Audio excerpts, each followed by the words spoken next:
She's a really nice... 400 Drew Carey Special Prize winners.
Sophomore here and was born in Elko, Nevada. Her favorite animal was the raven.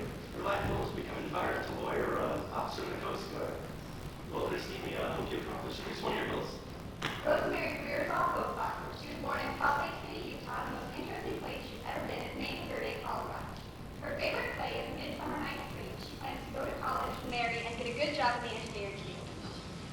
Sarah Street was born in Willows, California, and is now 15. Her pet peeves are people who make you cry on Valentine's Day in English class. Okay, we're not sure, but we think that's a hint towards someone, and oddly enough, English is her favorite class. Elizabeth Folsom is a freshman at Boulder State High School. She was born in San Luis Obispo, California. The most interesting place she's ever been is Paris, France. And her favorite movie is Waterworld. And here they are.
Did you hear? Hear what? No, I haven't talked to Beth since the library. Why? Gary and Beth broke up. Oh yeah, I heard. She said what? Who told you? Beth. Who's he talking to? Gary, of course you can come over and talk.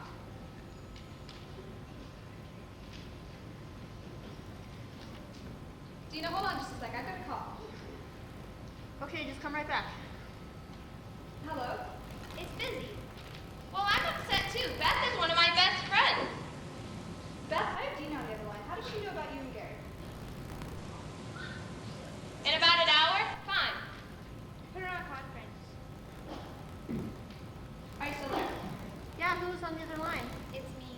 I'm so sorry. I'm sure it'll all work out. How do you know? Carrie told me. I'm sure she had quite a lot to say. In an hour then, see ya. Not really. She said they were just studying. Yeah, each other. You know what a flirt that girl is? Well, oh wait, I have a call. I bet her. Just call me back later. Sure. Hello? Guess who's coming over in an hour? Gary. You know, I'm sure Carrie is sitting by the phone right now just waiting for you to call her. No way. No way. Well, then what are you going to do? Well, I'm just gonna sit right here and wait for him. Just sit right here and wait for him. Well, then come over here for a little while. Call me the minute he leaves, okay? For sure.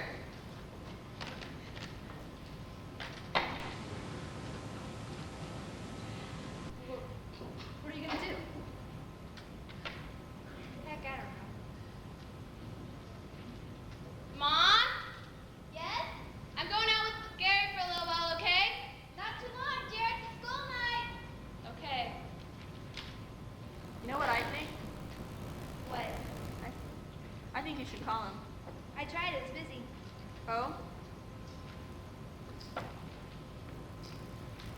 Mom? What? That's coming over for a little while, okay? Not too long, honey. It's a school night. What are you going to do? I don't know. Hello? Hi, so tell me everything. So you tried calling him? Yeah, it was busy. What's to tell? What do you think? I'm stupid? You've been skinny on Gary for a long time. I don't know what I should do. You know what I think? You know what I think? I think he's a jerk. I know, but he's so cute.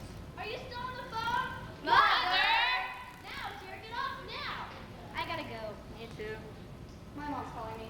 Mine too. Call me later and we'll talk. Maybe. Bye. Bye. Sweetie, come here, please. Coming. Hold on. Coming.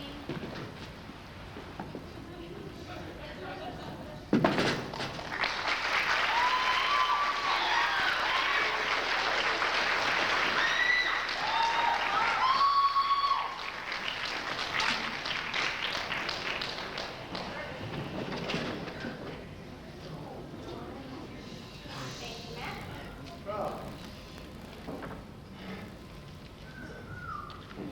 What? Now I'm ready. Did any wonder that I'm always late to the first hour? No. Yeah.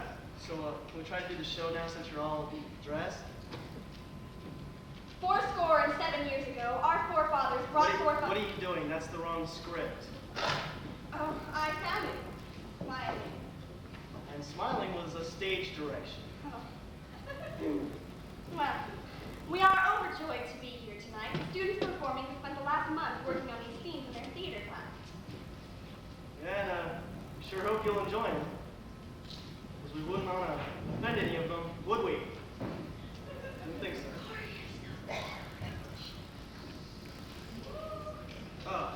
And the next skit will be self-determination.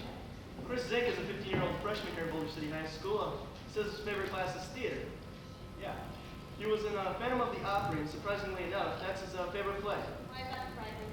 I don't know. Anyway, Chris chose this skit because he says it was funny. Well, I guess we'll see, huh? Corey Thompson agrees with Chris and thinks that their skit is very funny. He was born in Lakewood, California, and is 16 years old. The most interesting place he's been is St. John, Utah. He wants to become a lifeguard. Corey and Chris's skit is called Self-Determination, and here they are.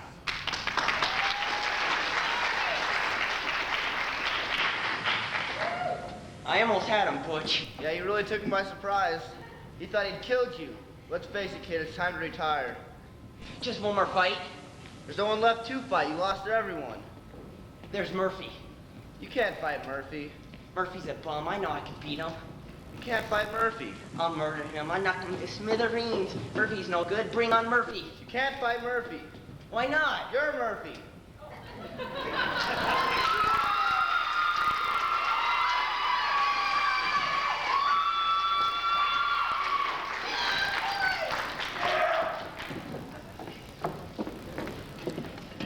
Well, Tricia Foster is 14 years old and was born here in Las Vegas. Thank you. She hates when people go through her stuff without asking. And don't we all? When we asked her what her most embarrassing time was, she said there were too many to count.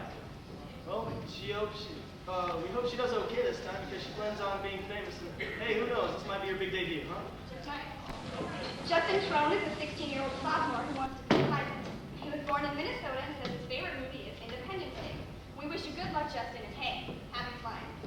And now here's Justin and Trisha performing in Monkey Business.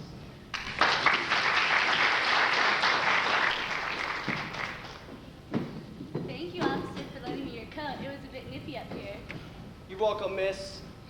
Now could you tell me just what was going on up here? Well, my boss, Mr. Gilmore, he jumped out of a window and it was 20 stories down. And who are you?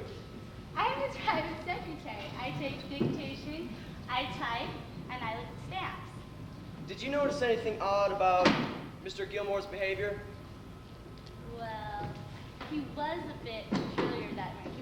He ran up to my office and he looked terrible. He said, "You're the most beautiful girl I've ever seen in your life, and I'll pay you $100 if you stand before me in your slip." And to a working girl, the $100 is a lot of money. Of course it is. So I took the money and I stood before him in my slip. Was he as good as his word? Yes, there was no monkey business. And did that satisfy him? It did until a week ago. Well, what happened then?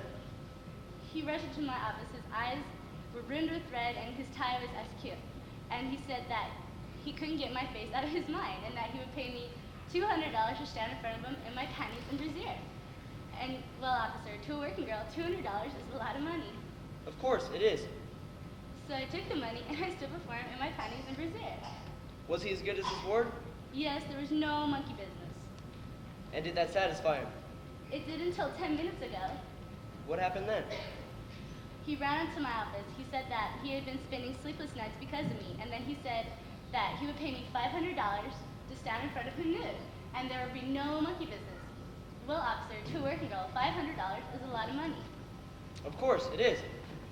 And so I took the money and I stood before him nude. And then he said he couldn't take it anymore, and he asked me how much the monkey business was. Yes? And when I said that my regular price was $10, he jumped out of the window.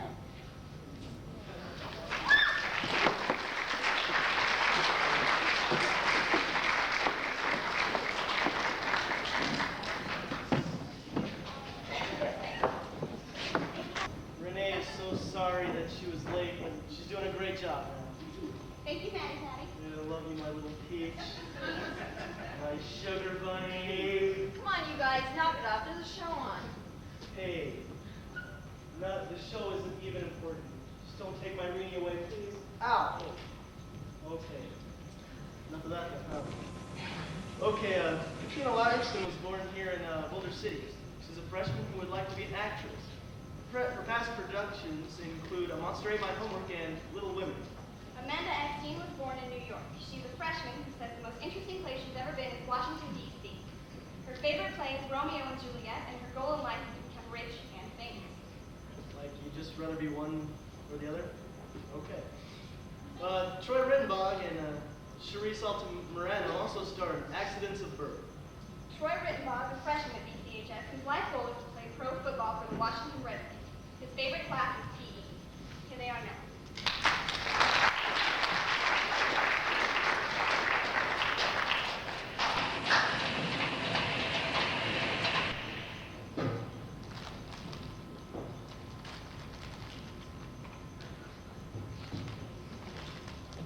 Good evening, Miss Larson.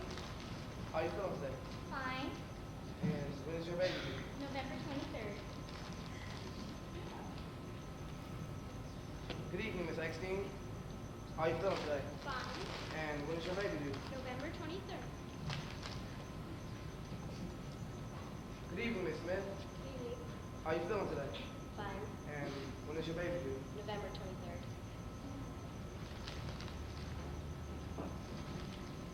Oh no, doctor, don't let her. She was restless all night. And when is her baby due? Well, she wasn't on the picnic with us.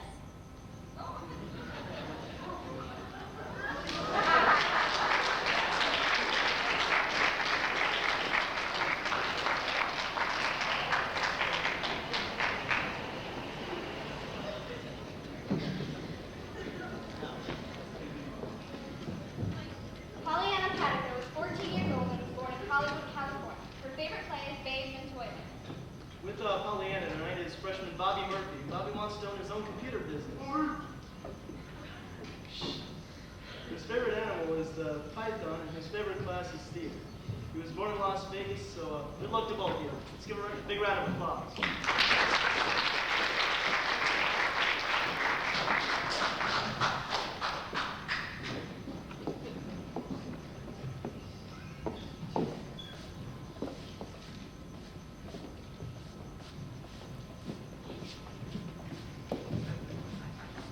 This is the last shot, Edgar. You promised you'd lose your golf game by 2 o'clock and it's after 6. Don't yell at me, honey. I've had a very long day. On the third tee, my best friend, Herbert, dropped dead as he started to swing. Oh, I'm sorry. That must have been awful. Yes, all day long it was hit the ball, drag Herbert, hit the ball, drag Herbert, hit the ball, drag Herbert.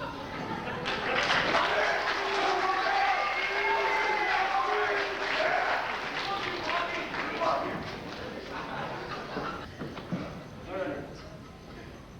For our next scene will be a Mad Hatter Tea Party from Alice in Wonderland.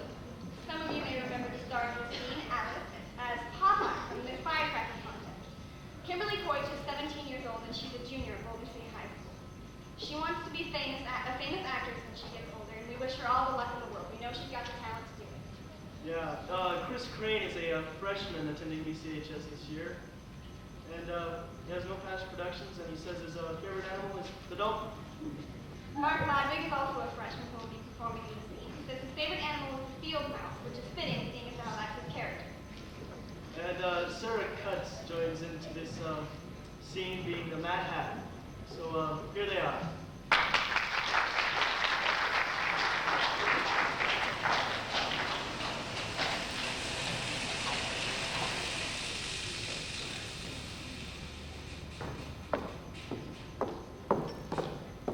It must be very uncomfortable for the dormouse. Only if it's asleep. Well, I suppose it doesn't mind. No room, no room.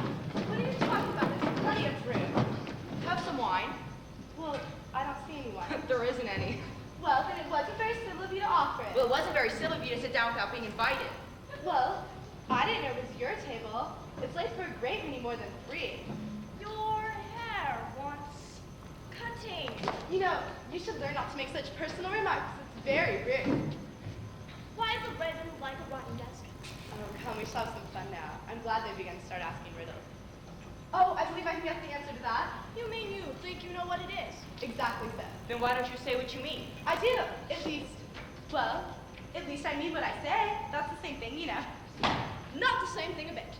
You might just as well say that I eat what I say is the same thing as I see what I eat. And you might just as well say I like what I get is the same thing as I get what I like. You might just as well say I breathe when I sleep is the same thing as I sleep when I breathe. That is the same thing with you, of course. What day of the month is it? The 4th. 2 days wrong. I told you butter when the soup works. It was the best butter. Yes, but some breadcrumbs must have got into it as well. You should not have put it in with the bread knife. It was the best butter.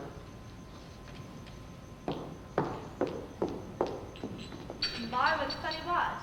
It tells what day of the month it is, but doesn't tell what o'clock it is? Why should it? Does your watch tell what year it is? Well, no. But that's because it's the same year for such a long time, you know. Which is just exactly the case with mine. The dormouse is asleep again. Dormouse, wake up. Of course, just as I remark myself. Well, have you guessed the answer to the riddle yet? Oh, no, I give it up. What's the answer? I haven't the slightest idea. Nor I! Well, gosh, you think you might be doing something better with your time than wasting on asking stupid riddles that have no answer. If you knew time as well as I do, you wouldn't talk about wasting it. It's him, you know. I don't quite understand you. Of course you do. Of course you don't. I dare say you never even spoke to time. Well, perhaps not. But I know I have to beat time when I learn music. He won't stand for beating, you know. Now, if only you kept on good terms with him. Say it was 9 o'clock in the morning, just time to begin a lesson. All you have to do is whisper a hint to time, 1:30, time for dinner. I only wish it was. Well, that'd be grand, certainly, but then I shouldn't be hungry for it, you know? Yes, but you could keep it to 1:30 as long as you'd like. Oh, is that how you manage around here? Not I. We quarreled last March. just before he went mad, you know. It was the greatest concert given by the Queen of Hearts, and I had to sing Twinkle, Twinkle, Little Bats. How I wonder where you're at. You know the song, perhaps? Well, I think I've heard something like it. It goes on and on this way, you know. Up above the world you fly, like a tea tray in the sky. Twinkle, twinkle. Twinkle, twinkle, twinkle. Well, I had hardly finished the first verse, and there was Twinkle, twinkle. and I'd hardly finished the first verse, and Twinkle, twinkle. I'd hardly finished the first verse, and the Queen of Hearts spelled off with his head. He's murdering the time. My God, how dreadfully savage! Yes, and ever since then, he won't do a thing I ask. It's always 6 o'clock now. Oh, is that why so many tea things are put on out here? Yes, we move around as things get used up. Oh, so you just keep on going? Yeah, we don't have time to wash things in between whiles. Well, then what happens when you get to the beginning again? Suppose we change the subject. I'm getting quite tired of this. I vote the young lady. Tell us a story. Well, I'm afraid I don't know one. Then the dormouse shall. Wait for the dormouse! I was asleep. I heard every word you were saying. Tell us a story. Oh, yes, please do.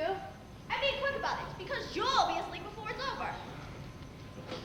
Once upon a time, there were 3 little sisters, and their names were Elsie, Lacey, and Tilly, and they lived at the bottom of a well. Well, what they live on? They lived on Creekle, Well, they couldn't have done that, you know. They'd have been ill. so they were very ill. And? These 3 little sisters were wanted to draw Well, what they draw? Creekle. But there's no such thing as that. Well, if you can't be super, you better finish the story yourself. Oh, no, I dare say there may be one. So after these 3 little sisters were wanting to draw, Yes, let's all get a clean cup. Let's move down. Clean Move cup, up, clean move cup. down. Move up, No, move you down. don't. I sit there. No, my seat. Yes, thank you.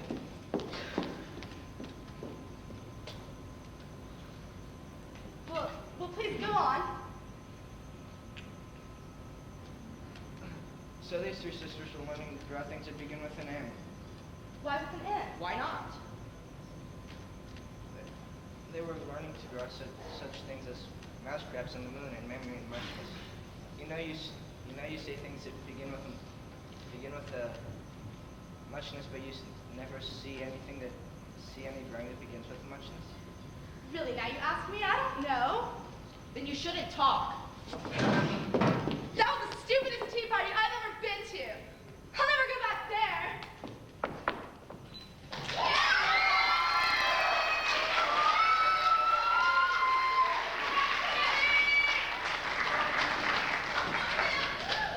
Love you, Kitty!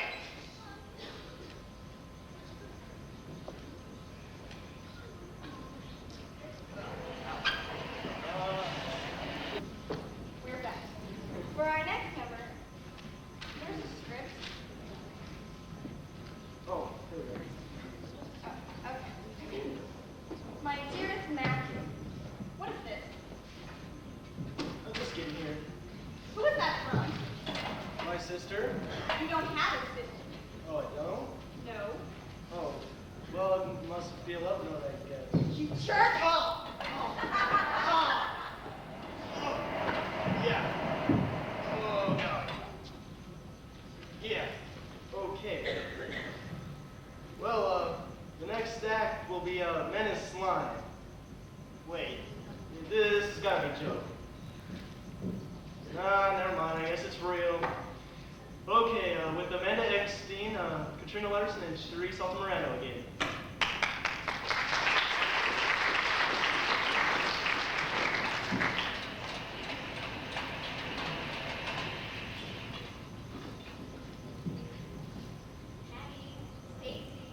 We're in here. What is she doing here? I thought she had a hot date tonight. Men are slime. She just discovered this? Apparently. No, I'm serious, girls. Men are slime. The lowest life form known to mankind. Lower than gutter smoke. Rats in the sewer. White men off with their little rat tots. So, Nicole, may we assume that your date was not the success you had hoped for? Success? Success is right. Dating is hell. You'll get no argument here. Stacy told you not to go. I told you not to go, but would you listen? No, not you. But he seemed like such a nice guy. Shopping is nice, dates should be fabulous, as should men. But unfortunately, they are slime. You should have seen it. It was not to be believed. Tell us everything. Leave out nothing. I was there, and I still can't believe it. So start from the beginning. Well, you know how he said that money was no object, and that I should pick anywhere I wanted to go? That's your first clue. When a man says money is no object, he has an object in mind, if you get my meaning. So I said I'd love to see the new musical play at the Performing Arts Center. Let me guess, he took you to see Friday the 13th, part 10,000, right? Oh no, he took me to see the musical. Although we were sitting in the nosebleed section. We were sitting so high up that the pigeons were resting on my shoulders. Give the guy the benefit of the doubt. He probably couldn't get better seats. Stacy, for one thing, he said that money was no object. And for another, we were the only ones sitting there. It was embarrassing. So what else? Well, next is intermission. He asked me if I would like a drink of water. Guess what he does? Comes back with water. Oh no, nothing is classy with that. He leads me over to the water fountain. Leads me. At least you were escorted. Nicole, come on. So you sat in the cheap seats and had a sip or two of water instead of Dr. Pepper. Big deal. Oh no, there's more. Uh-oh. After the show, he says, let's go for a drive. Now I'm thinking, okay, he doesn't have a lot of money, but maybe we'll get to talking and it'll turn out to be nice. I like odd. She was wrong on that one. Smart girl. He takes me. Are you ready? To Turnbull Canyon Road. No way! On your first date? Told you, he's a pig. I hope you told him to turn that car right around. No, I'm an idiot. I thought I'd give him a try. You were right the first time. You're an idiot. You didn't make out with them, did you? Not that he didn't try. How low can you get? Low. I'll tell you how low. So we're sitting in his car and he's talking about getting to know me. Intimately. While I'm trying to remember where the nearest payphone is. All of a sudden he grabs me and tries to kiss me. And? You didn't kiss him back, did you? No way. I told him I don't do that sort of thing on the first date. When you told him that, he didn't hurt you. Oh no. Nothing difficult. He laughed. He laughed? What do you mean he laughed? Ha ha ha. In a sarcastic, snooty tone. And he says, every girl does. Not this girl. This one either. That's what I said. I said I don't, and neither do my friends. Good for you. What the filth-ball have to say to that? He asked me if I was a virgin. And you said? What do you think? I said yes, I was a virgin. I'm proud of it. Damn right. Well, good for you. I bet that shut him up. You'd like to think it would, wouldn't you? What did he do then? Well, you know, I was there in the car, and I still don't believe it. What? He rolled down the window and yelled. Scream of frustration, no doubt. No, he rolled down the window and yelled, Nicole Kaufman is still a virgin. You're kidding. You didn't. Not much, he didn't. Can you believe it? He screamed it to the entire world. What a piece of filthy, raggedy, snot-encrusted debris. And the dumbest part is, I was embarrassed. Why? Why should I be embarrassed? He's the one who was a complete jerk. You shouldn't be embarrassed. You should be proud. So then what happened? Told him to start the car and take me here. He thought I was kidding. The night is young, he says. So is he, at least mentally. So here I am with my bundle, my loving, caring, sensitive, warm friend. Bosom companions who will help me plot my revenge against this pig of the Lord. Operation Men Are Slime. Don't worry, Nicole. We've got all night. We'll help you think of a plan to exact revenge upon this dirtbag. I knew I could count on you two. I'll call my mom and tell her to spend the night. And then we'll consider all angles. He's a dead man. I heard he was gay. You did? Where, from who? Hear from me.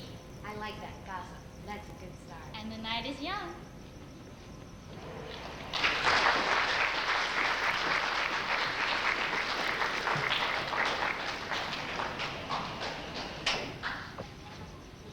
All right.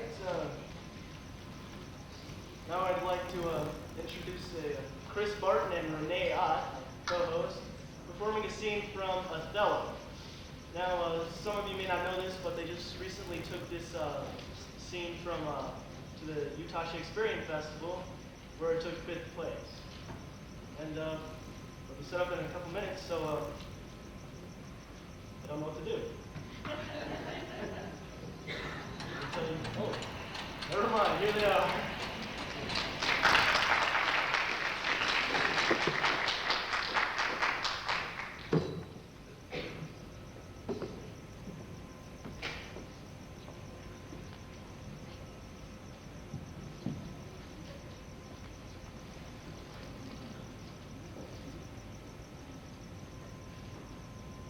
it is the cause, my soul. Let me not name it you, you chase stars, it is the cause, yet I'll not shed her blood, nor scar that whiter skin of hers than snow and smooth as monumental alabaster. Yet she must die, else she betray more men. Put out the light, and put out the light. One more, be thus when thou art dead, and I will kill thee and love thee after. So sweet was ne'er so fatal. I must weep, but they are cruel tears. This sorrow is heavenly. It strikes where it doth love. Who's there? Othello? I, Desdemona. Will you come to bed, my lord? Have you prayed tonight, Desdemona? Aye, my lord. If you bethink yourself of any crime unreconciled as yet to heaven and grace, solicit for it straight. Alas, my lord, what may you mean by that? Well, do it and be brief. I will walk by. I would not kill thy spirit. No, heaven forfend, I would not kill thy soul. Talk you of killing? Aye, I do. If you say so, then heaven have mercy on me. I say amen. Then I hope you will not kill me. And yet I fear you. For your eyes are fatal then when they roll so. Why I should fear I know not, since guiltiness I know not. Yet I feel I fear. Think on thy sins. They are loves I bear to you. Aye, and for that thou diest. But death's unnatural that kills for loving. Alas, why gnaw you so on your nether lip? Some bloody passion shakes your very frame. These are portents, and yet I hope they do not point on me. Peace and be still. I will so. What's the matter? That handkerchief which I so loved and gave thee, thou gavest to Cassio. No, by my life and soul, send for the man and ask him. Sweet soul, take heed. Take heed of perjury, thou art on thy deathbed. Aye, but not yet to die. Yes, presently. Therefore, confess thee freely of thy sin. For deny each article with oath cannot relieve nor choke that strong conception that I do groan withal. Thou art to die. And Lord have mercy on me. I say amen. And have you mercy too. I swear I never did offend you in my life. Never loved Cassio, but with such general warranty of heaven as I might love. I never gave him token. O perjured woman, thou dost stone my heart and makes me call what I intend to do a murder, which I thought a sacrifice. I saw the handkerchief. He found it then. Send for him hither. Let him confess the truth. He hath confessed. What, my lord? That he hath used you. How? Unlawfully? Aye. You will not say so. No, his mouth is stopped. Honest Iago is ta'en order for it. My fear interprets what? Is he dead? Had all his hairs been lives, my great revenge had stomach for them all. Alas, he is betrayed and I undone. Oh, strumpet, weepest thou for him to my face? Oh, banish me, my lord, but kill me not. Down, strumpet. Kill me tomorrow. Let me live tonight. Nay, and you strive. But half an hour. Being done, there is no But pause. while I say one prayer, please. It is too late.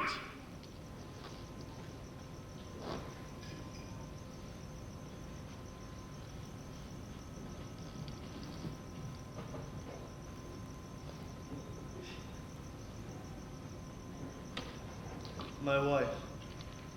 My wife. What wife?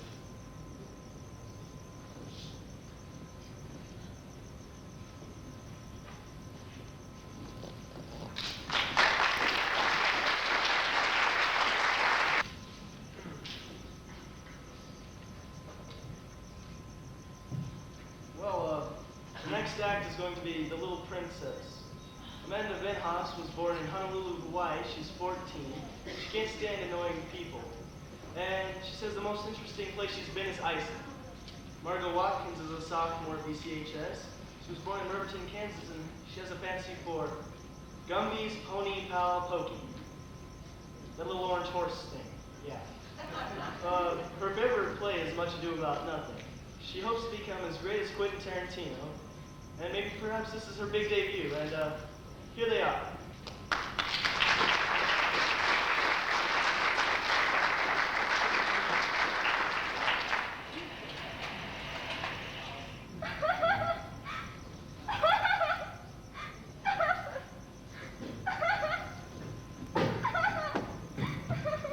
Oh, Lottie, what are you crying for? I haven't seen Mom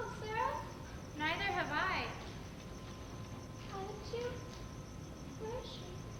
My mama has gone up to heaven, Lottie, but I'm sure she comes out to see me sometimes, though I don't see her. So does yours. Perhaps they can both see us now. Perhaps they're both in this room. Is that really true, Sarah?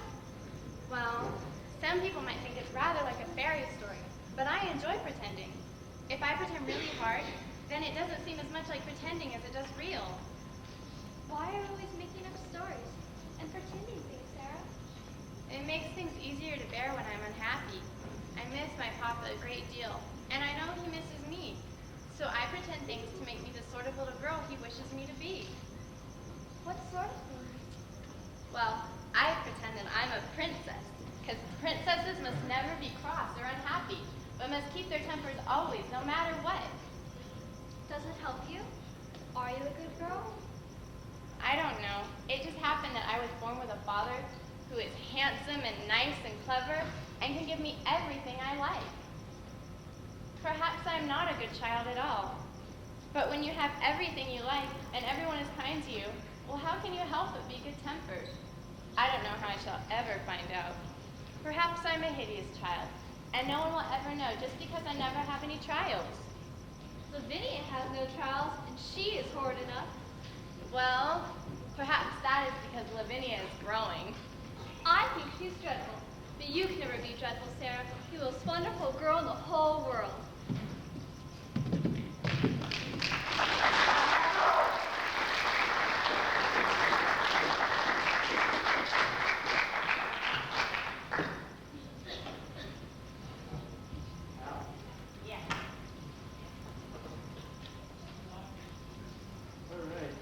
I've always been a quick healer. Yeah. All right. All right. Here we go. The actors in this next scene love cats. Meow, meow. Very good. Okay, they really like dogs also. Their favorite food is beef, and that comes from. I'm not going to move in front of these people. Oh, come on. Oh, ow. Deanna Sliminski is in 9th grade and is age 15. She hates it when people acknowledge her shortness. Her life goal is to move to a New York or Paris, France, and become an actress and or writer. Mike Kinnaid is in 10th grade, and his favorite classes are theater science and world history. The most interesting place he's ever been is Florida, and his past productions are A Monster Ate My Home.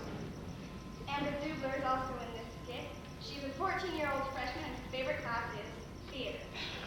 And here they are now.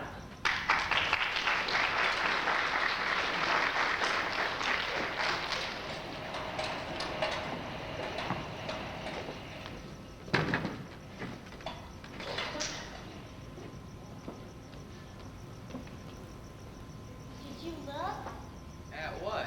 at her? You mean, nah. I did. Oof. What'd you look like? Dead, yes. She looked dead. Makes sense, she was. She looked good, though. Who, me? No, Jackie did. You mean I don't look good? Who cares what you look like? Today's not about you. I care. I like to make a good presentation, you know? A little self-centered, Amy. Even for you. I prefer to think of it as self-aware. Have you tried the onion dip? No, is it good? Both of you are just too much. Jackie has died, and you're talking fashion, and you're stuffing your face. Well, I'm hungry. Funerals make me hungry. Everything makes you hungry. Listen, we paid our respects. Now let's get out of here. I'm with Amy. This place is dead. No kidding. Let's go. For God's sakes, you guys. Jackie is dead. At least try and show some respect for that fact. Listen, I told you I never liked the girl. I think it would show a lot more respect if I left than if I stayed. As a matter of fact, I think it's a little hypocritical for any of us to be here. She's dead, Amy. Yes, well, I suppose that's too bad that it was her own carelessness that got her there. Don't you agree, Matt? Huh? Oh, yeah, I guess so. I thought she was your friend. We partied together. We weren't best friends. I never called her on the Northern Nights journey.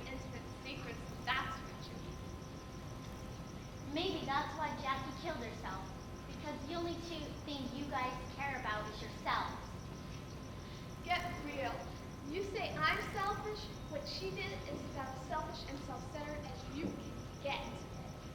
Her mother said that in Jackie's note, Jackie said that there was just too much trouble in the world to have any point living. Selfish. Well, maybe her death will make a difference. Only that there's one less person in the world to stand behind in any line. You're a cold-hearted witch. No, I'm realistic. Look, it's been 3 days. I'll admit, the first couple of days I was as shocked and devastated as anyone else. I mean, dead at 17. Me too. I was upset. I thought only old people were supposed to die. Really? But then a couple of days go by. At first it was all anyone talked about. Now here we are at the funeral reception. We're making some plans. But don't you feel bad that you never took the time to get to know her? No, but I do feel bad that she took the time away from me before I could get to know her. What's been accomplished by her dying? I don't know. I've been thinking and thinking, and I still don't know why she did it. I'll tell you what's been accomplished. Nothing. Oh, we'll talk about it for a while. And some like you for more than just a while. But like she says, life goes on. I wish I could have said something to her. I wonder if it would have made a difference. Like they say, who knows? You ready to go? Anytime you are. Then let's go. Hey, you guys, wait up. You coming with us? Yeah, I'm coming with you. I knew you would. Come on.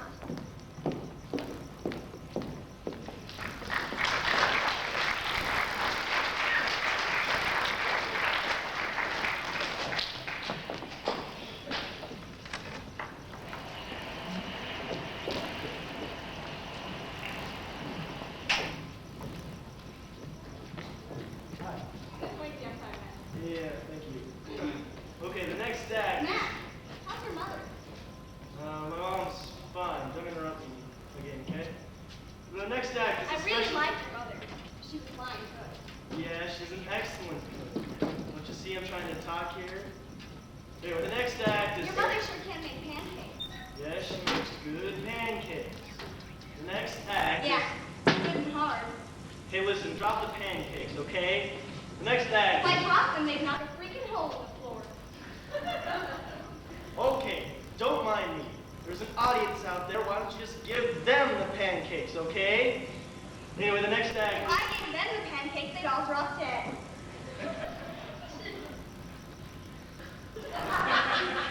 And here's Chris Zink and Corey Thompson in Animal Crackers.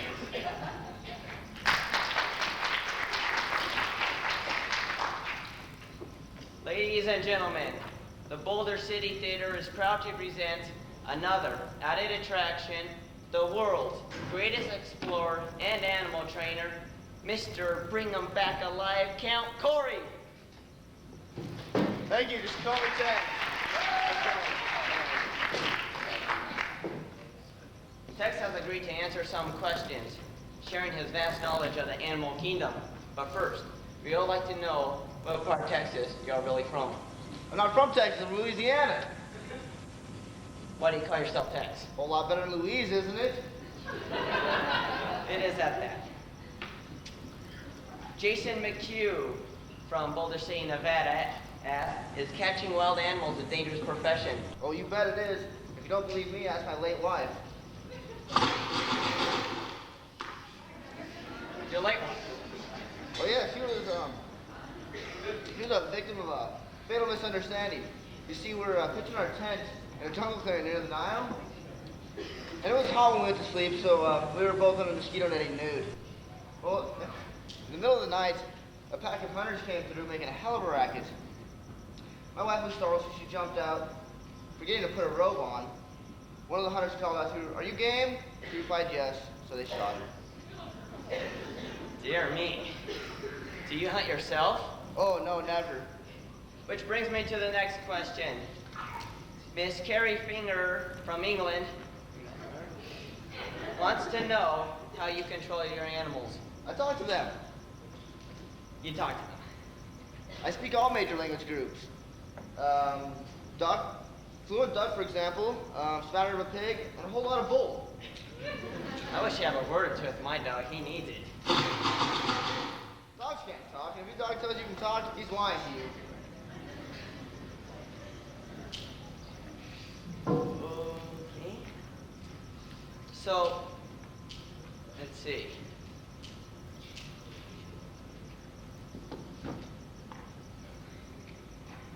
So animals, a different kind can control or convert with one another. Well, some can, some can't. It all depends. I knew a couple of animals that had friends from the other species. For example, I knew a horse and a mouse. They were good friends. They went to Chicago every year for their animal rights convention, shared a hotel, saved some money. But one night they were sitting in a bar having a drink. This beautiful giraffe walks in. Mouse says to his friend, "I'm gonna make that girl." The horse just scoffs at him. Well, before long, the mouse had taken his drink over and had an earnest conversation with that giraffe. Before you knew it, they left the bar together. Well, poor horse, he left the bar alone, went back to the hotel room. 1 o'clock rolls around, no mouse. 2 o'clock, 3 o'clock, still no little mouse. So the horse got ready to call the cops, and because Chicago's a dangerous place for a mouse. Well, 4 o'clock rolls around, the mouse finally walks in. Horse had never seen such a battered mouse before. He could barely stagger and collapse on his bed. Horse asked him, "Where the heck have you been all night?" Oh, mouse replies, "I've had the night of all nights," said the mouse. "No other mouse has had a night such as mine. First we kissed, and then, you know. Then we kissed, and, you know. Then we kissed again. I must run 1,000 miles. Are you pulling my leg? Was that a true story? Well, yes it was. I heard it straight from the horse's mouth. Well, thanks for joining us. That's it. See you tomorrow.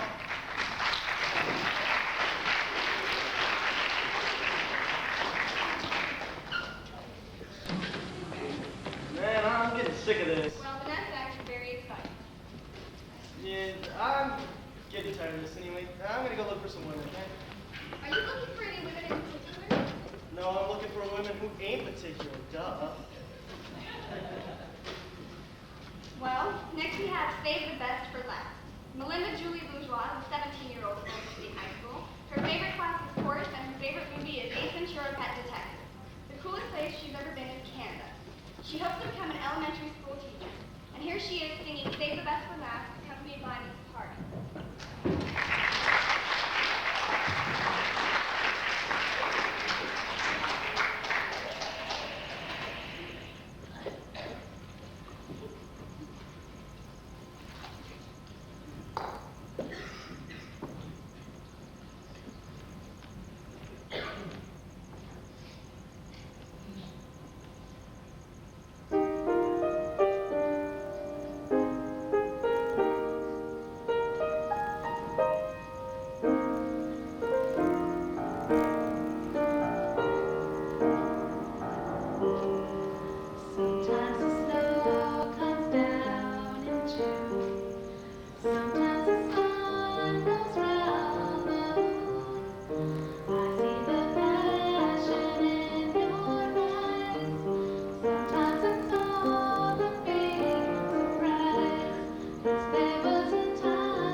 Salt Lake City, Utah.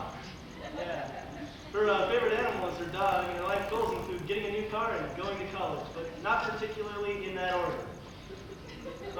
Matt or the other, oh wait, excuse me. Alyssa Burwell is another 14-year-old freshman. She was born in Arcadia, California, and she says the most interesting place she has been is Algodones, Mexico, I guess. She can't stand stupid or hypocritical people. Stephanie Guru was born in Anchorage, Alaska, and she says that it's the most interesting place she's ever been. Her favorite movie is Happy Gilmore. Amanda Van Haas is also in the skit. So let's hear it from them, huh?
Freshman here at Boulder City High School. She's going to be performing with Tamron Tynan, who is a sophomore, and her favorite animal is the wolf. She's 15 and a half, and she can't stand rude people. Good luck on becoming a famous singer, huh, Tamron? But Patricia Donahue is 16, and she was born in Bryan, Texas. The most interesting place she's been is Lake Tahoe. She plans on becoming a scientist, and her favorite movie is Dragon Hunt. Michelle Kessler is a 15-year-old sophomore. Her favorite classes are English and drama. Her favorite play is Macbeth, and her favorite movie is the Rocky Horror Picture Show. Good luck to all of you on All Souls Night.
intermission, there's refreshments out in the lobby. Please keep them there. So I'll see you in 10 minutes, eh?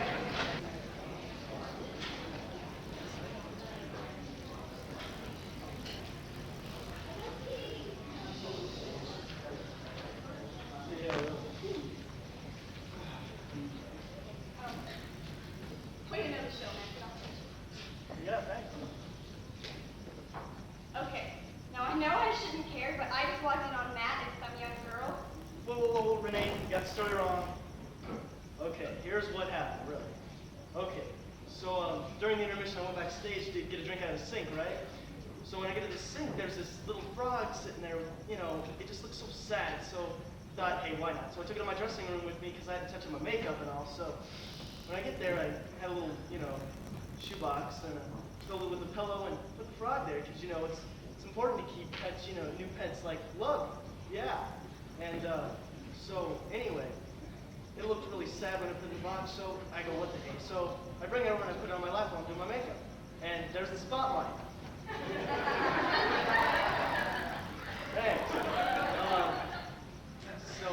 Anyway, so I set this frog down on my lap while I'm doing my makeup, and all of a sudden it just goes, in this really deep voice, it goes, hey babe, aren't you gonna kiss me? And I'm all, what the heck, right? So I pick it up and I kiss it on its lips, and poof, there's this young naked lady just sitting on my lap. I couldn't help it. Then he walked in, so you see, it's not my fault. Of course it is. Oh! Ow! Jeez. Oh, okay, thanks. Okay. Well, for our next skit, we're gonna do the YMCA. So, Alita Jackson is a 17-year-old at Boulder City High. The scene she's in is YMCA, as I just announced, by the Village People. Saturday Night Fever is the top of her movie list, and her favorite play is Little Women. Jennifer Salazar was born in San Antonio, Texas, and her favorite animal is the Black Panther. She's in 9th grade, and her favorite class is theater. Well, we here at the theater hope she accomplishes her goal of wanting to be successful. Brenda Richardson is a junior, and she's 16 years old. Her favorite animal is the frog, and she wants to marry a prince. She can't stand people who are nosy.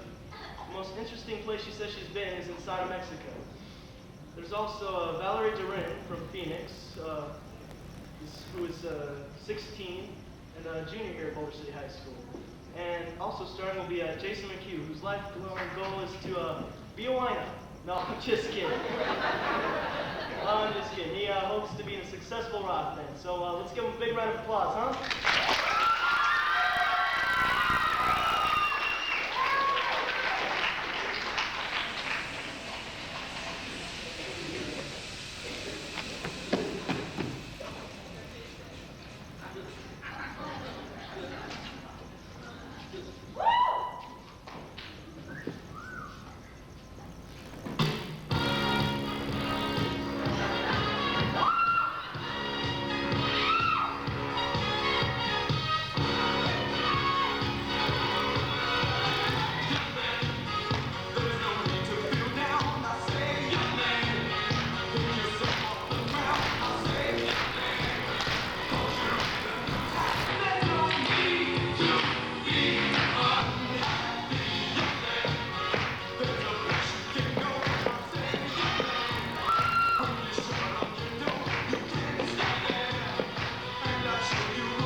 Look, Renee, I'm really sorry. I shouldn't have been so mean. It's me. It's all my fault.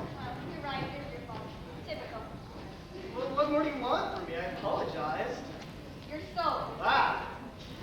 Man, you scare them a little bit and they're petting in your hands. Yeah. Okay.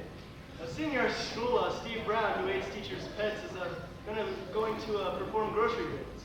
The most interesting place that he has been is to a medieval castle in Germany. His favorite class is government, and his favorite animal is the dolphin. Megan Fisher, a sophomore, whose favorite movie is The Adventures of Winnie the Pooh, will also accompany Steve in this scene. Megan's favorite play is Romeo and Juliet, a past production of hers, BC 95. Also sophomore, Heather Frost will be in the scene. She's performed in BC 1995 The Taming of the Shrew, both past productions of the Boulder City Theater. She said they picked this scene because it was fun. Chrissy Pinkerton is also a sophomore, and, well, here they are.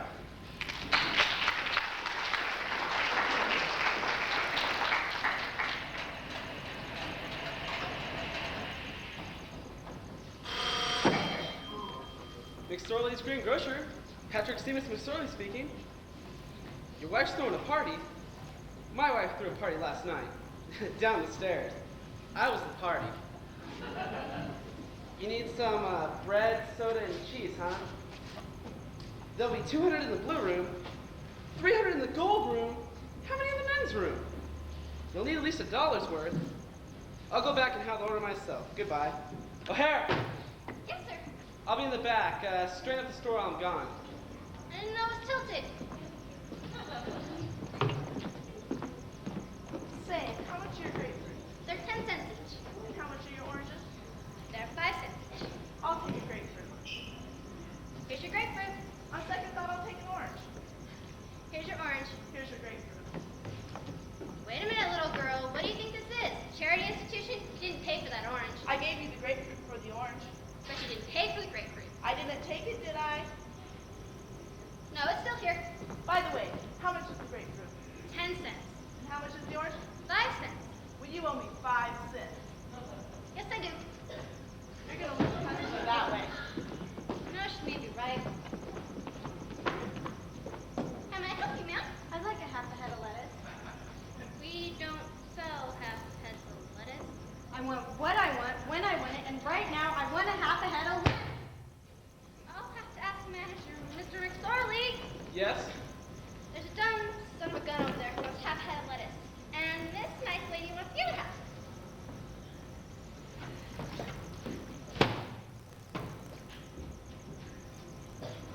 That's like it. Sorry, sir. Think nothing of it. You handled that situation with great tact. I got my eye on you. I'm gonna open up in a branch store in Detroit, and you might be just the person to manage it for me. Detroit? I'll listen to Detroit as prostitutes and hockey players. Hey, my wife's from Detroit. What team does she play for?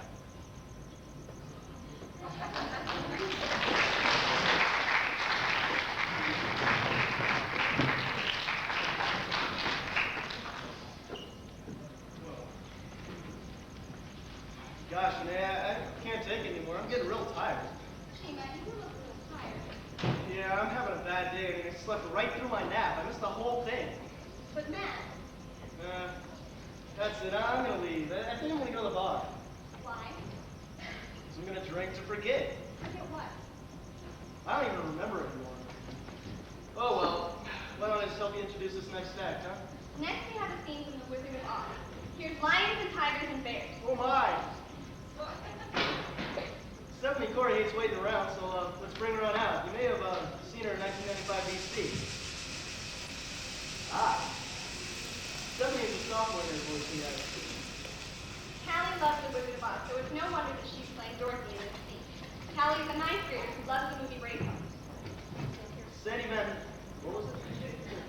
Sadie Van Gelder is a 16-year-old who was born in Vandenberg, California. She enjoys her painting and ceramics class, and her favorite movie is Seven. Her pet peeves are preppies even, and wannabe. She hopes one day to be a rock star, so we'll look for her on MTV. Joe Tucker is a freshman. He'll be playing the lion in this scene. And now lions and tigers and bears. Oh my!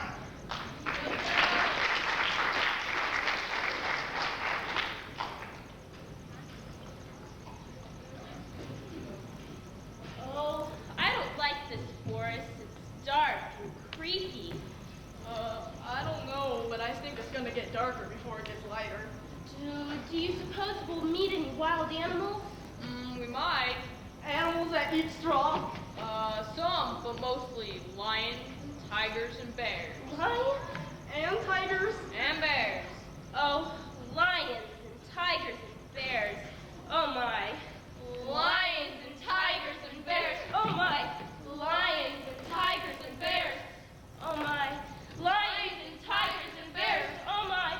Lions and tigers and bears. Oh my. Come on. Which one is first? I'll fight you both together if you want. Come on. I'll fight you with one paw behind my back. I'll even fight you with standing on one foot.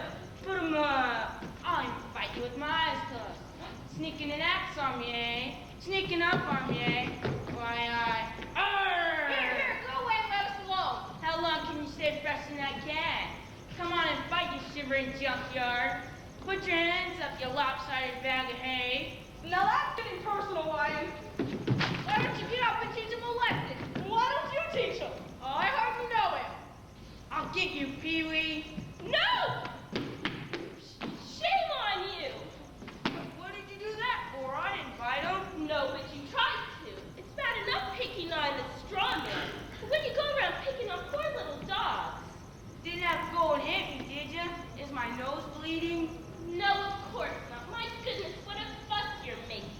Well, naturally, when you go around picking on things weaker than you are, why, you're nothing but a great big coward. You're right, I'm a coward. I haven't any courage at all. I haven't had sleep in weeks. Look at the circle under my eyes. Why don't you try counting sheep? It doesn't do any good. I'm afraid of them. Gee, that's too bad. You think the wizard could help him too? Well, I don't see why not. We're on our way to see the wizard now. Get him a heart. And him a brain. I'm sure he could get you some courage. You mean you wouldn't feel degraded to be seen in the company of a cowardly lion? No, of course not. See, that's awfully nice of you. My life has been simply unbearable. Oh well, it's all right now. The wizard will fix everything.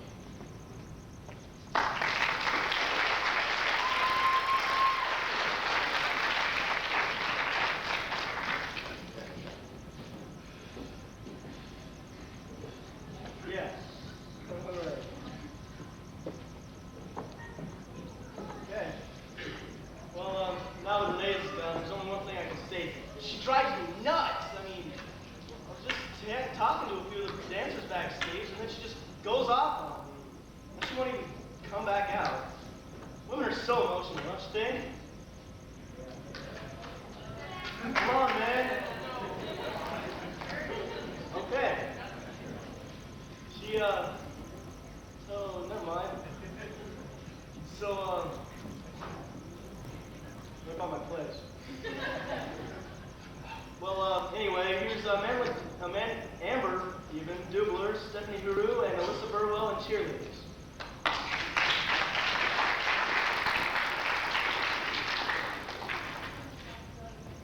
Man, prep rallies bitch, but that stupid homeowner caught me. I don't know where they get off making us come. I know, pep rallies bother me. Come on, you guys, I want to hear some spirit. Ready? Okay. United, we are united. But because we're the Eagles, we're out for victory. Yeah! Woo! Come on, you guys. I want to hear you. Come on. The girls' volleyball team has a big game tonight, and we're gonna win because we're the down. You guys are jerks. You think this is easy being a cheerleader? Why don't you come out here and try it? Shut up. You guys are the ones who should be shutting up. This is my senior year in cheerleading, and you guys are ruining it. I paid my pom-poms with my own money. Oh, you suck. You know what?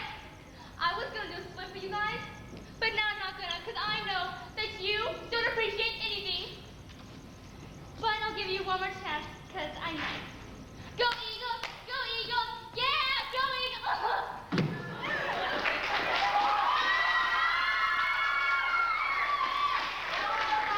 What'd you do that for? I'm gonna get a bruise! I hate my school! I'm sorry. Really? Just kidding, you suck!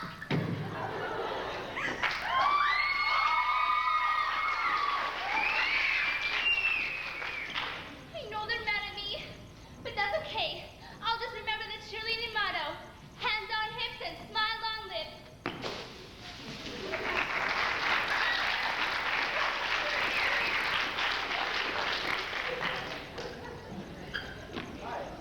Got lost. You know, Renee, no matter how much we fight, we always get stuck together. It's like the stage is a magnet for us. Fate's telling us that we need to be together. Yeah, sure, I know. Thanks. I suppose it would have to be something as cool as space station with you. Anyway, here's Nicole Dillon and Stacy Weir dancing to Stuck in the Middle with You. Nicole Dillon is a senior at Boulder City High School, and her favorite class is theater. Her pet peeve is people who are phony. She strives to become a mega rich as a famous fashion star. Well, I guess we'll look for a new line in the spring, huh? Stacy Weir is a senior who hates normal people. She says the most interesting place she's ever been is BCHS because their school is full of weirdos. She wants to be president of the United States of America. Good luck, Stacy. You certainly have our vote. And here they are.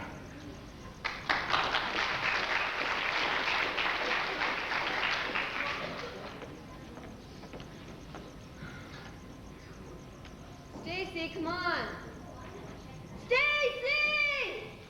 Nicole, you know my back hurts. I have to work tomorrow. You know, if we don't get this done now, we're not going to get it done. We only have 2 weeks. Yeah, 2 weeks. Look, Nicole. 1, 2. Look, we have to have it choreographed. We have to memorize. We have to have it polished. Just go turn on the music. Mom, is there anything else you want? Turn on the radio, okay?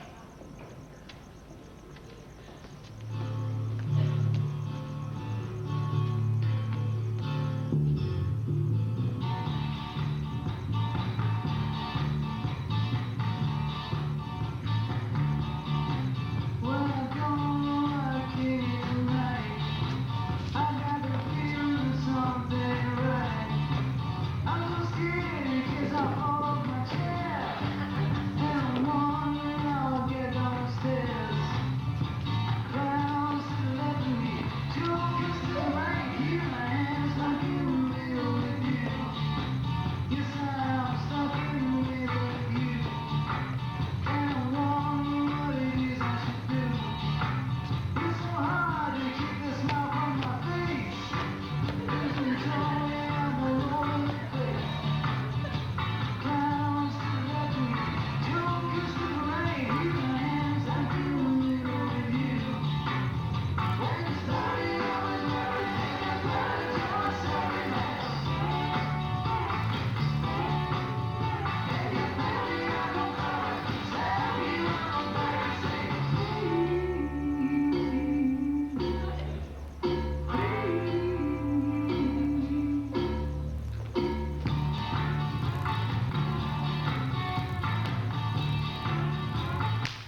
difference is, Matt, I can't take this anymore. There's a woman in the dressing room next to me, and she is such a candy lover. candy lover? Well, all night long she keeps hollering, "Oh, Henry! Oh, Henry!"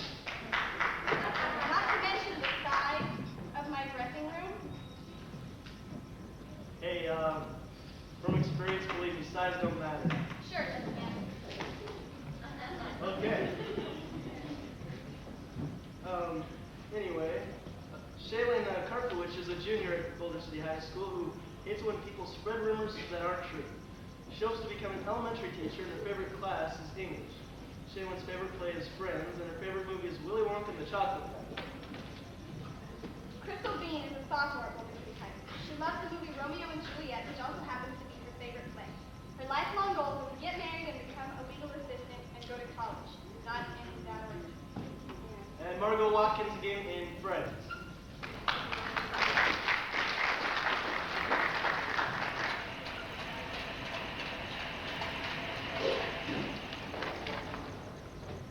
So, Jillian, is Diane coming over or not?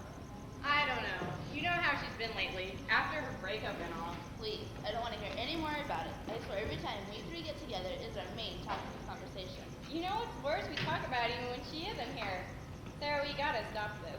Really? What did we talk about before Diane broke up with Matt? I think we listened more than talked. We listened to all the reasons Diane should or shouldn't break up with Matt.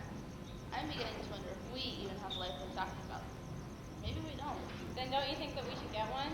How? We spend all of our time making heads or tails of the soap opera that is Diane's life. Okay, when she gets here, we'll try to steer the conversation away from her and on to other things more important. Like us. Right. Sorry I'm late, guys. Guess who called me? Matt.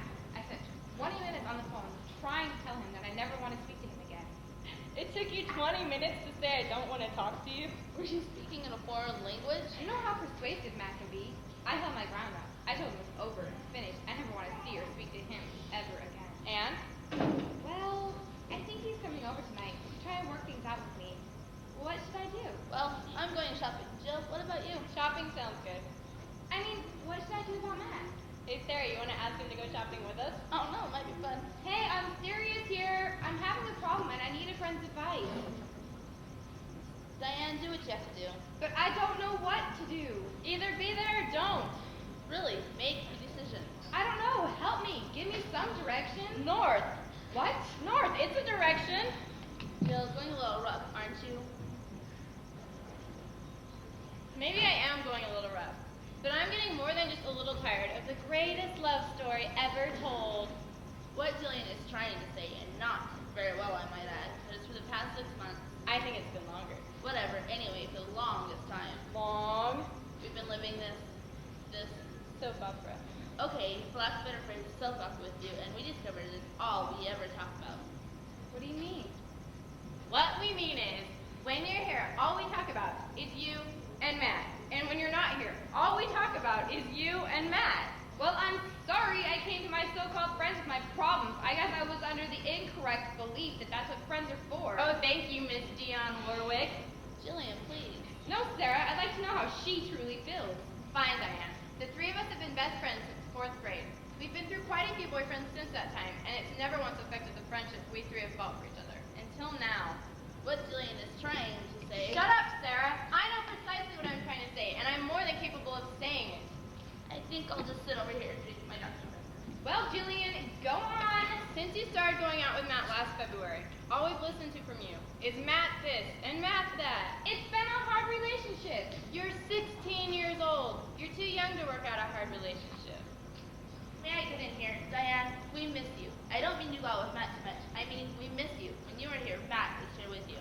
As if he hardly ever joins us. Maybe not physically, but he is here mentally. It's all you talk about. He's on my mind. You know how hard this has been for me to keep together. You are 16 years old with a boyfriend, not 26 with a husband. The guy is making you this miserable. Dump him. I told him today on the phone I never wanted to speak to him again. And it took you 20 minutes to do that. Don't you see what we mean? Yeah, but don't you see what I mean? No. Well, obviously that's the difference between us. Where are you going? Home? Why? Obviously I'm not wanted here. That's not what we said. Fine, whatever. Nice, Jillian. Very nice. What did I say? Just forget it.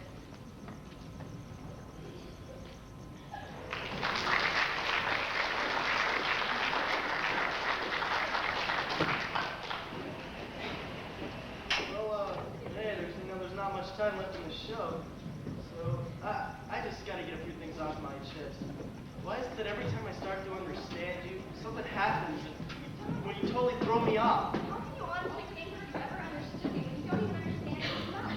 I mean, you can be very sweet, I'm sure your intentions are good. I suppose you're just sort of a moron and can't help yourself. Thanks. Well, here's Bobby Murphy, Justin Trone, and Pollyanna Padico again in Close Shave.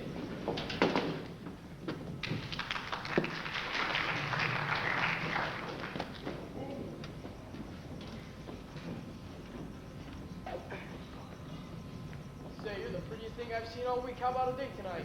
Oh, sorry, I couldn't do that. Why not? I'll take you to the hottest spot in town. I'll buy you the best dinner in the place.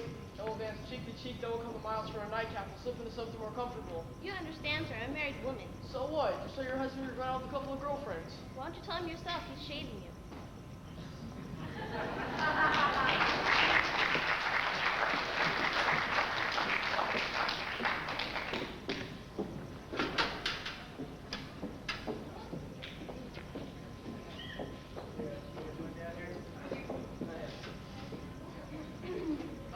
And now from Garrett Junior High. We have Kim Miller, Crystal Rainey, Vanessa Ventura, and Flora in Board of Education. Crystal Rainey is 13 years old and was born in Boulder City, Nevada. She attends school at Garrett Junior High. Crystal loves animals and hates rude people. She has been in 2 plays, BC 1995 and The Taming of the Shrew. Crystal plays Rose, the little girl in Board of Education. Vanessa Ventura was 13 years old and attends Garrett Junior High School. She likes to act, swim, sing, and dance. She hates it when people are careless and disrespectful. She loves dogs, especially beagles, basset hounds, and Shar-Peis. She has been in 2 plays and hopes to continue acting throughout high school. Kim Miller's 13 years old. She is in 8th grade. She enjoys drama, and when she graduates college, she wants to be an actress or a lawyer. So, here they are.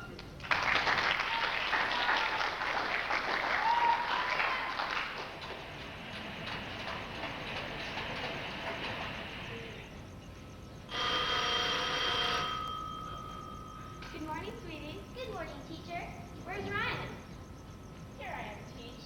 Hey, Teach, before class starts, may I ask you a question? Certainly, Ryan. Can a 11-year-old girl have a baby? Certainly not. See, honey, I told you we had nothing to worry about. All right, children, class will come to order. Where's Bobby? Sorry, I'm late, teacher. But I didn't have any breakfast. I didn't have any eggs or bacon. I didn't even have any... Well, sit down, Bobby. We'll get you breakfast right after lunch. You're just in time for your geography lesson. Tell me, Bobby, where's the Canadian border? in bed with my mother. That's why I didn't get any breakfast. That's enough geography. Now it's time for history. Tell me, Rose, what happened in the year 1898? The battleship Maine was sunk. Very good, Rose. Now, Bobby, what happened in the year 1900? The battleship Maine was sunk 2 years. That's certainly enough history. Now it's time for English. Ryan, use the words defense, defeat, and detail in a sentence. The dog jumped over defense, and defeat went over before detail. Depressing. Bobby, use the word disaster in a sentence. My girl backed into an airplane propeller. Disaster.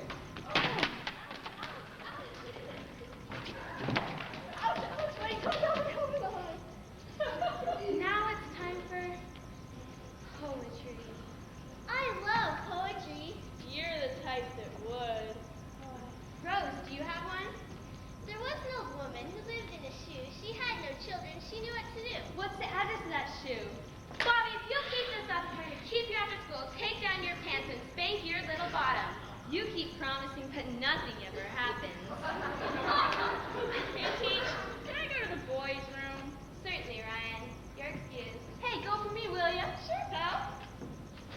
Bobby, do you have one? I had one when I came in here. Mary had a little watch. She swallowed it one day. For miles, people came to see her pass the time away. She tried and tried and tried and tried. The time wouldn't pass. So if you want to tell the time, just look at Mary's.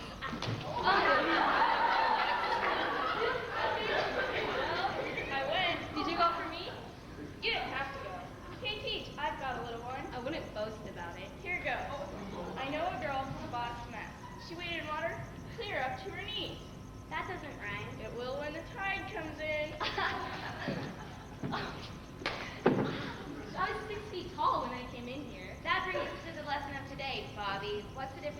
prose and poetry? That's easy. The pros stand out on the corner. Well, obviously you don't know, so I'll have to explain. My girl ran around the mulberry bush and I ran around to meet her. That little girl will never know how glad I was to greet her. What was that? That was poetry. It rhymes. Oh, I see. Poetry rhymes and prose doesn't. But if I were to say, my girl ran around the mulberry bush and I ran around to meet her, that little girl will never know how glad I felt that day. What was that? That was prose. It doesn't rhyme. Oh, I see. Poetry rhymes and prose doesn't. Is that all there is to it? That's all. Then may I give the class an example? Please do. My girl ran around the mulberry bush and I ran around to meet her. She pulled up her petticoat and I pulled out mine. Now, what would you like, prose or poetry?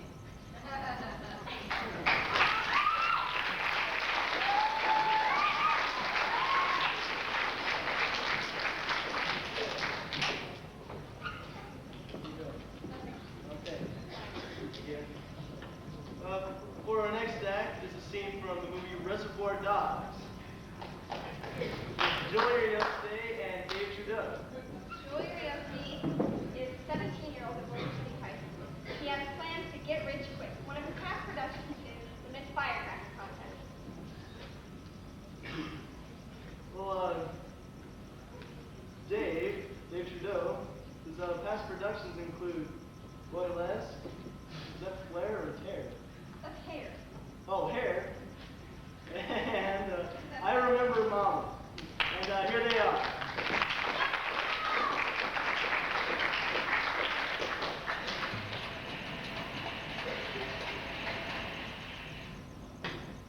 Hey man, you do what you want. I'm out of here. Okay, I'm gonna check into a motel for a few days. I'll lay low, then I'll call Jim. Did he die last night? Huh, is he dead or what? He ain't dead. What is it? He's just passed out. Scared the crap out of me, man. I thought he was dead for sure. If he doesn't get medical attention, he'll die for sure. Well, what are we gonna do, man? We can't take him to no hospital. If he doesn't get medical attention, he'll die tonight. That bullet in his belly is my fault. That might not mean a whole lot to you, but it means a whole lot to me. Okay, well, first things first. Staying here is goofy. We gotta book out. What do you suggest? We go to a hotel? We got a man with a bullet in his stomach here. He can't walk, and when he's awake, he screams in pain. If you got a better idea, spit it out. We call Joe. Joe can help. Joe can get him to a doctor. Joe can get a doctor here. Okay, assuming we can trust Joe, how are we gonna get in touch with him? He's supposed to be here, and he ain't, which is making me very nervous about being here, even if he is on the up and up. I don't think he'll be too happy with it. He planned a robbery. Now he's got a freaking bloodbath on his bed. He's got dead cops, dead robbers, dead civilians. I mean, Jesus Christ, I don't think he's gonna have too much sympathy for our plight. If I was Joe, I'd put as much distance between me and this mess as humanly possible. Before you got here, Mr. Orange was asking me to take him to a doctor, to a hospital.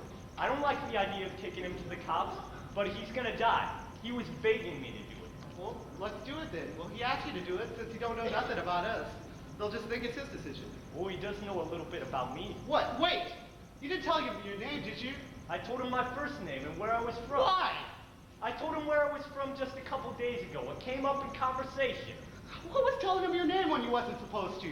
Look, we just got away from the cops. He was shot. It was my fault he got shot. He's a freaking bloody mess. He's screaming. I'm trying to comfort him, tell him everything's gonna be all right. I'm gonna take care of him. Everything's gonna be okay. What was I supposed to tell him? I'm sorry? I can't give out that freaking information? I don't think it was... Screw you and screw Joe. Yeah, I'm sure it was a very beautiful scene between you Don't two. patronize me. Hey, I got one question for you. They have a sheet on you, where you're from? Yeah? Well, then that's that then, man. I mean, I was worried about mugshot possibilities as it was. Now he knows A, your name, B, what you look like, C, where you're from, and D, what your specialty is. They don't have to show him a lot of photographs for him to pick you out. I mean, that's it, right? You didn't show him anything else that'll narrow down the selection, did you? If you screw with me one more time, you and me are gonna go round and round. We ain't taking him to no hospital. He's gonna die. And I'm very sad about that, but some fellas are lucky and some ain't. What you touch me for, man? You want to screw with me and my wife? I'll show you who you're screwing with. You want to take a shot at me, you little piece of crap? Come on!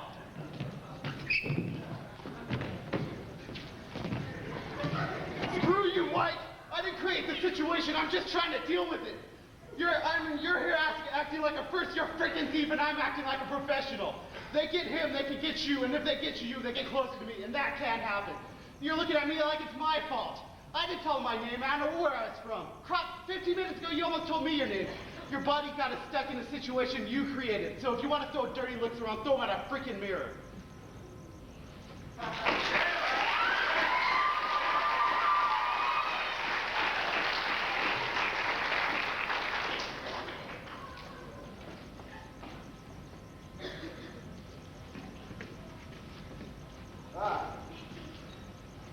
Let's see. In our next act, Kevin Parker was born in Redlands, California. He's a senior and his favorite class is technical theater. His past productions include Taming of the Shrew, in which he both did acting and technical. Chris Barton was born in the Valley. He's a senior who doesn't like stupid people. He has been in various plays, including Taming of the Shrew. He says his life goal is happiness. And here they are performing the scene from The Princess Bride.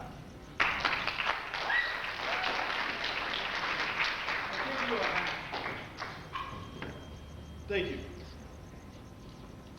Whoa, wait until you're ready. Again, thank you.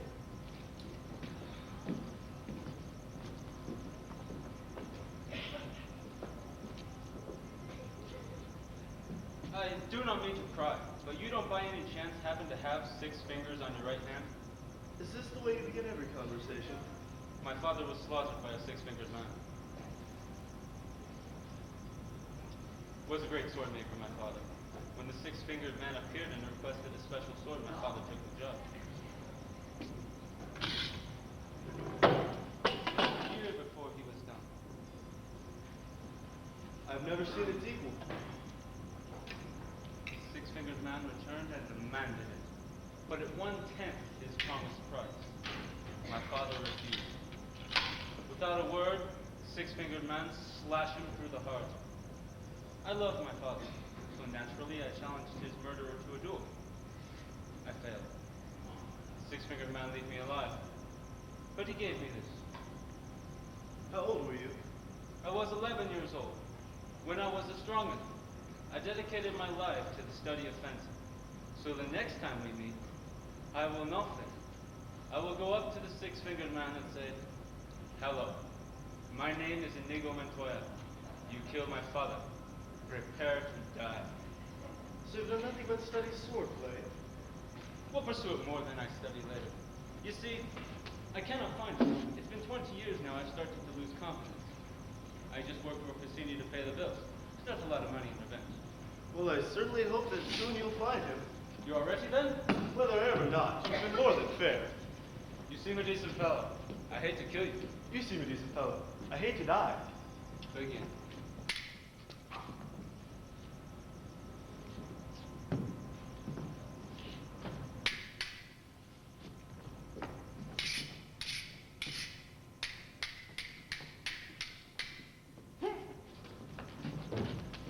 You are using magnetic defense against me, huh? I thought it fitting considering the rocky terrain. Naturally. You must expect me to attack and have a fair. Naturally. But I find that Tybalt more than cuts that type of pilot, don't you? Unless the enemy has a study, he's a clean. Which I have. You are wonderful. Thank you. I've studied hard in some sort. I admit that you are better than I am.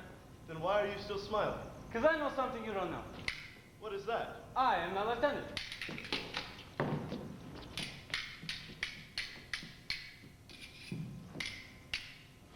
Ha! You're amazing. There's something I have to tell you. Tell me. I'm not left-handed either.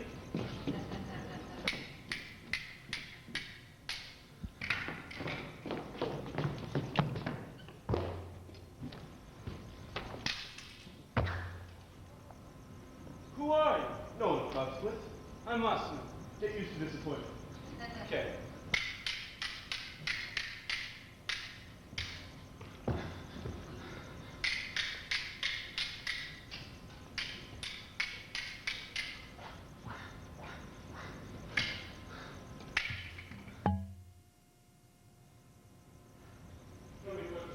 I'd as soon destroy a stained glass window as an artist did himself.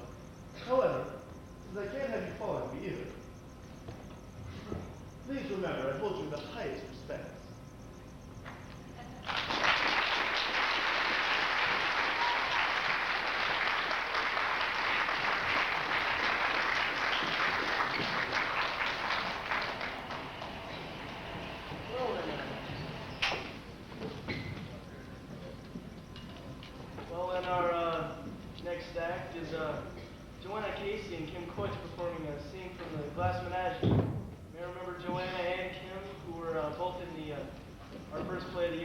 here called the Misfire Effect Contest.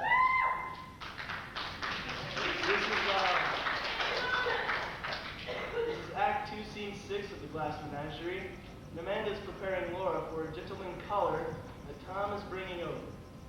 And, well, I hope they're ready, so let's bring them on out, eh?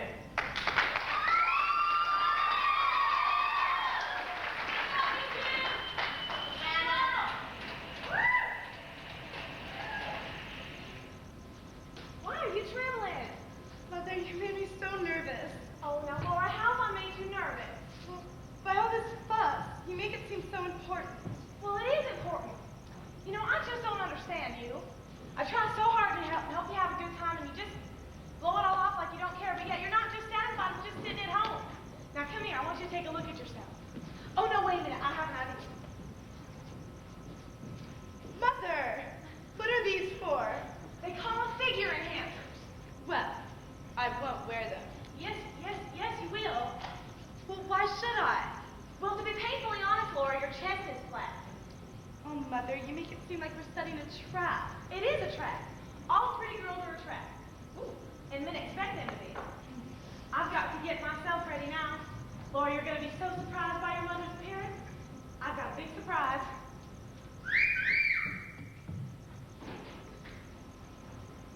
Laura, I'm going to make a spectacular appearance. Oh, what is it, Mother? You'll see. It's just something I picked up out of that old trunk. Looks like styles haven't changed so much after all. This was my favorite dress when I was a little girl.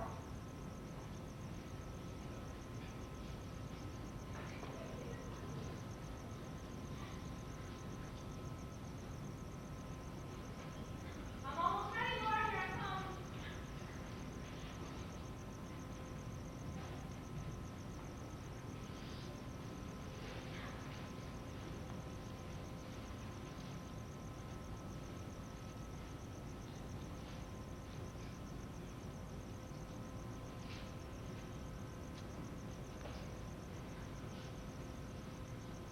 Oh, Mother. I'm coming. We have a problem with this zipper. Oh, there we go. Here I am. This is a dress in which I led the cotillion. I won the cakewalk twice at Sunset Hill. I even wore it one spring to the governor's ball. See how I just sashayed around the ballroom, Laura? I was just a sight. I had gentlemen callers every Sunday. Oh, I'd go through walks, picnics. I had it the spring I met your father. I had malaria fever that spring. Malaria fever, picnics, and then this boy. Oh, anyway, I gave your brother and Mr. O'Connor some money so they could take the service car home after dinner. What did you say his name is? His name's Mr. O'Connor. Well, what's his first name? I'm not quite sure. Oh, yes, I am. His name is Jim. Oh, my God. Is it the Jim that Tom and I knew in high school? I don't know. I think he just knew him from the warehouse. Why? Oh, Mother, if it's the Tom that we both knew in high school, I can't come to dinner. You're going to have to excuse me because I can't. I don't intend to humor your silliness, Laura. Now, what sort of nonsense is this? Well, you asked me once if I'd ever liked a boy. Remember? Laura, is this the boy you showed me in the yearbook? Yes. Oh, Laura, honey, were you in love with that boy? I don't know, Mother. I just know that I couldn't come to the table if it was him. I told you I don't intend to humor you. I'll be busy in the kitchen. Anyway, Tom's forgotten his key, so you're going to have to let him in when they arrive. Oh, no, Mother, please don't make me do it, please. What is wrong with you? Why have you chosen this moment to lose your mind? You're going to have to go to the door, because I can't. Mother, I can't. Well, why not? Because I'm sick.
Lesbians Club.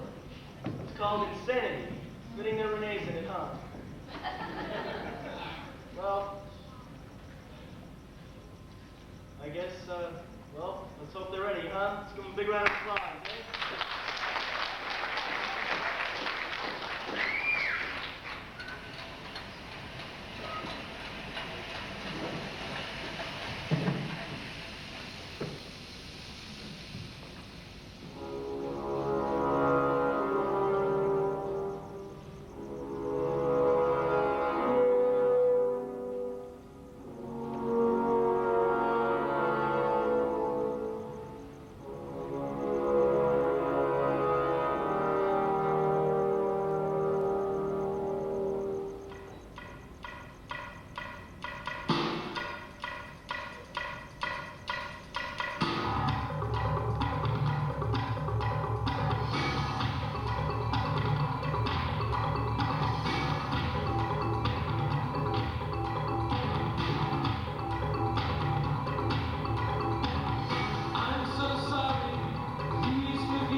You seen how that happens?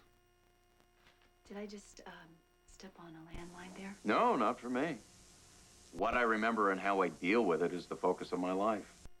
For the foreseeable future, anyway.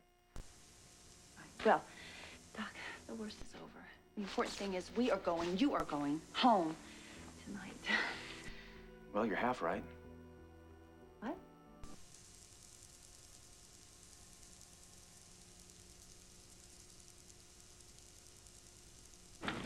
Miss Gannon.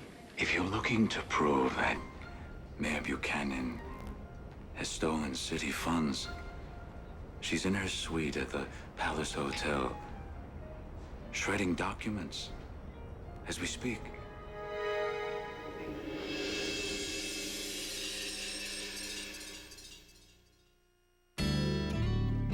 We planted our own garden this year.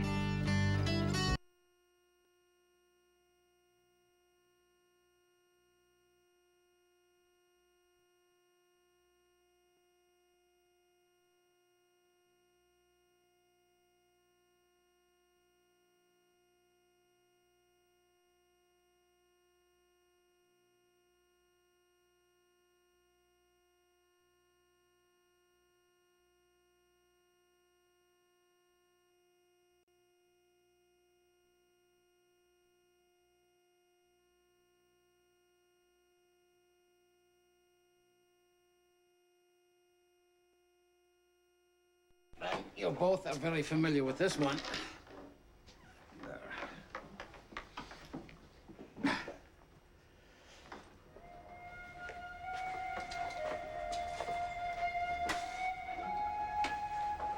Not even a leprechaun could work magic like this. Well, now that you've found each other again,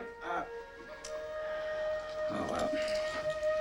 If you need anything else, which I doubt, I'll be downstairs. Thanks, Thomas. Oh, thanks, Mr. Keeley. You're always so wonderful to us. Oh, well, now don't worry. And if that hooligan turns up at any time, I'll give him a good boot and then you know what. Good night.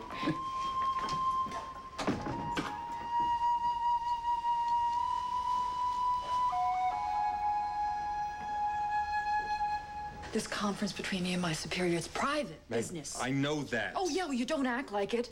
I walk in here hours late and I find you blabbing off at the mouth to her, making things worse for me, Max. Look, if you could just stop the steam from coming out of yours for just 1 minute and let me... Look, I did not come over here to blab about us to your superior. That's the last thing in the world I would ever want to do. But no, I have to go looking for it at the library. And what do? I find Patrick and Bo, and they tell me that you've run off with Marty, who's got some book that Carlo is ready to kill for. I got worried about you. I'm sorry. I knew you had this appointment. I figured you'd be here, so I came over and... You have to be worried about me, Max, all right? I took care of myself. With God's help and with Marty's help. And the book that Carlo wants is with Bo by now, I'm sure. Well, what happened? I mean, why didn't you and Marty go to the police station? What happened to the thug that was chasing you? The point is just that we won. We won. You know, being an ex-smoker came in handy, and Marty, being a med student, knew where to smash the guy on the head, and we ran. Oh, you know what? Never mind. Look...